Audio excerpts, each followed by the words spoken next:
దాని ద్వారా బయలుదేరు. వారు చూస్తూ ఉండగా రాత్రియందు మూట భుజం మీద పెట్టుకొని నేల కనపడకుండా నీ ముఖం కప్పుకొని దానిని తీసుకొని పో. నేను ఇశ్రాయేలీయులకు సూచనగా నిన్ను నిర్ణయించాను. యెహెజ్కేలు అభినయం ఎంతో అర్థవంతమైనది. యెహెజ్కేలు తన ఇంట్లోకి వెళ్ళాడు. ఇల్లు దారి ప్రక్కనే ఉంది. సామానంతా సర్దుకున్నాడు. లోపల్నించి బయటికి గోడకు కన్నం వేశాడు. అందులో నుంచి బయటికి వచ్చాడు. తనతో తన సామానంతా తెచ్చాడు. అందరూ విస్తుపోయి అడుగుతారు, ఏమిటి హడావిడి? యెహెజ్కేలు, ఎక్కడికి వెడుతున్నావు? దానికి అతడేమన్నాడు?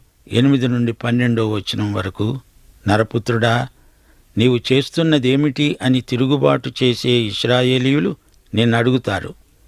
గనుక నీవు వారితో అను, ప్రభువైన యెహోవా సెలవిచ్చేది ఏమిటంటే, ఈ దేవుడు